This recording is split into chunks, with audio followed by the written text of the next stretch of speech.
जीवन और कष्ट। हमें घर के अंदर बैठकर कितना महसूस होता है ना कि हमारे जीवन के कष्ट कितने बड़े हैं। कभी घर के बाहर की दुनिया देखी है? कष्ट अपार हैं, दुख बेहिसाब हैं। लोगों के पास इतने कष्ट हैं कि वो बयां तक नहीं कर पाते। किसको कहें, क्या कहें। जीवन को अपना लिया है, कष्टों को अपना मान लिया है, अपना जीवन साथी कह लीजिए, अपना परिवार कह लीजिए, गले लगा लिया है। मैं अभी मछलियों को दाना डाल रही थी और जो मुझे मछलियों का दाना देने के लिए आई वो करीबन 80-85 साल की एक बूढ़ी अम्मा थी। पैरों में ना मोजे थे ना जूते थे, सिर्फ तन के ऊपर एक पतली सी साड़ी थी और एक स्वेटर पहना हुआ था। जीवन की परेशानियों से जूझती हुई, लड़ती हुई उन्हें देखकर सच में समझ में आया कष्ट किसे कहा जाता है। क्या दूं मैं उनको निवारण, क्या बताऊं मैं उनको कि उनको ठाकुर जी ने ऐसा जीवन क्यों दिया। दिन रात लोगों को सेवा कर रही हैं, दिन रात लोगों के पुण्य बढ़ाने के लिए उनके लिए गोलियां बना बना कर देती हैं, फिर भी उनके कष्ट खत्म नहीं होते। क्या होता है ना जीवन में, क्या ऐसा हम लिखवा कर लाते हैं कि हमारा कष्ट पता नहीं कौन से पापों से युक्त होता है जो खत्म ही नहीं होता, जिसका कोई उपाय ही नहीं होता। मुझे नहीं पता मैं उनके लिए क्या कर पाऊंगी। जो भी कर सकती हूँ वो तो कर ही रही हूँ। जो और अच्छा बेहतरीन करने की कोशिश कर सकती हूँ वो भी करने की कोशिश करूँगी। कितने कष्ट दूर कर पाऊंगी मुझे नहीं पता, पर यहाँ आकर एक अनुभव ज़रूर हुआ कि जीवन सच में बहुत कठिन है। हमारे घर की 4 दीवारियों में बैठकर वो कठिन जीवन देखना बहुत बहुत मुश्किल है। घर से बाहर निकलकर जब सच में इस तरह में आकर पता लगता है कि कैसे लोग जीते हैं।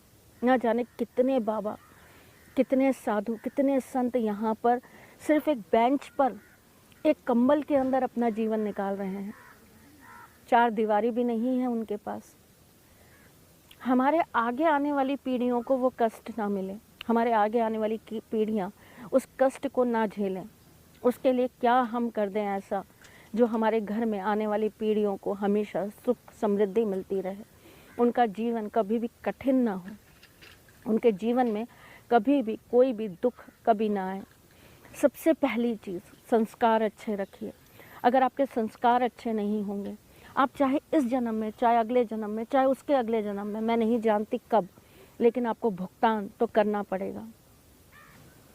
दूसरी बहुत बड़ी चीज़, कभी किसी का अपमान मत करिए, किसी का तिरस्कार मत करिए। यही सीख आप अपने बच्चों को सिखाइए और बच्चों को भी ये सिखाइए कि वो भी आने वाली जनरेशन को ये बात ज़रूर सिखाएं। अगर हम किसी का दिल दुखाते हैं, हम किसी का तिरस्कार करते हैं, तो कहीं ना कहीं उसका भुगतान हम किसी ना किसी जीवन में बहुत कष्टों में ज़रूर देते हैं। सच में कभी सोच कर देखिएगा, बहुत गहन विषय है। कहीं भी ऊपर इन चीज़ों के लिए माफ़ी नहीं मिलती। जो हमने किया है उसके लिए हमें पश्चाताप तो इस जीवन को लेकर करना ही पड़ता है, चाहे इस जीवन में कर लें या अगला जन्म लेकर फिर पश्चाताप की आग में पूरी ज़िंदगी जलते रहें। परंतु क्या हम ऐसा कुछ कर दें कि हमारे बच्चों के जीवन में हमेशा खुशहाली बनी रहे, हमारे बच्चों के जीवन में हमेशा सुख बना रहे। उसके लिए मैं आपको सारथी उपाय देने जा रही हूँ। अपने इस सारथी के कुछ टोटके लिख लीजिए जो आपके बच्चों के आने वाले जीवन में हमेशा खुशहाली बना के रखें।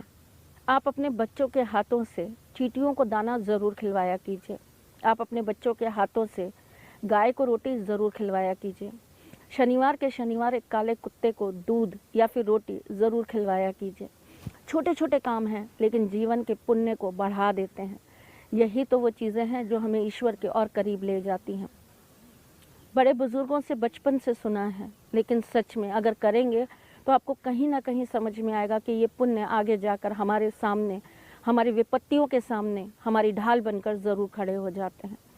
पर एक नियमित कर्म जो हमें रोज़ कराना चाहिए, जिसके करने से हमारे घर के अंदर, हमारे आने वाले वंश के अंदर कभी भी दुख नहीं आता। उठा लीजिए कॉपी पेन और लिख लीजिए कि क्या करना है आपको।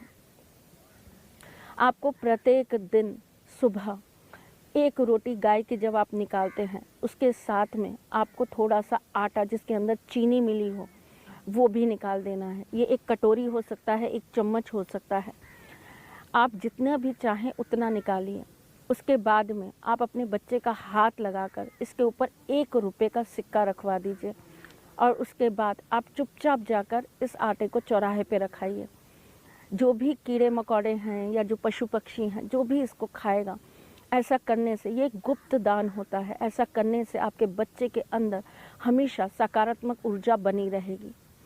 ये चीज़ें बिना बताए करने की होती हैं, इनके लिए ज़्यादा हल्ला नहीं मचाना होता। रोज़ ये जताना नहीं होता कि बेटा जाओ और रख कर आओ, बेटा जाओ वो करके आओ, नहीं। गुप्त रूप से बस इशारे से समझा दीजिए कि ये काम तुम्हें करना है, बस मैं इशारा करूं और तुम कर देना। और बच्चों से भी रिक्वेस्ट करूंगी कि आपकी माएँ जब आपको ये बात समझाएं तो आप इशारे में ही बात समझ जाइए और कर दीजिए। देखिएगा जीवन सफल हो जाएगा, कभी भी आपको किसी भी तरह का कष्ट नहीं सताएगा। आपके जीवन के पाप अपने आप स्वतः ही उतर जाएंगे। करके देखिए, बहुत असरदार चीज़ है। आप स्वयं अपने अंदर अनुभूति करेंगे इस बात की कि जब जब जीवन में कष्ट आया, कोई एक शक्ति आई और उसने मुझे बचा लिया। बहुत छोटा सा उपाय है लेकिन बहुत कारगर उपाय है। ये आपको रोज़ करना है। कितना ये मत सोचिएगा, जब तक कर सकते हैं जीवन पर्यंत करते रहिए। अपने बच्चों को सिखाइए, बच्चों के बच्चों को सिखाइए, करिए ज़रूर। इससे आपको ईश का आशीर्वाद, पितरों का आशीर्वाद, अपने ग्रहों का आशीर्वाद, आपको संपूर्ण जगत का, संपूर्ण प्रकृति का, संपूर्ण ब्रह्मांड का आशीर्वाद प्राप्त होगा। बहुत छोटी सी चीज़ है लेकिन कमाल का काम करती है। चलिए अभी के लिए इजाज़त चाहती हूँ, फिर आऊँगी कुछ नया, कुछ अलग, कुछ अद्भुत लेकर। अच्छा लगे तो मेरे चैनल को सब्सक्राइब, लाइक, कमेंट और शेयर प्लीज़ कर लीजिएगा। आपका भला होता है और आपसे किसी और का भला होता है, तो प्लीज़ शेयर ज़रूर करिएगा। फिर आऊँगी बच्चों, तब तक के लिए अपना ख्याल रखना बिल्कुल भी मत भूलिएगा। तब तक के लिए जय श्री कृष्ण।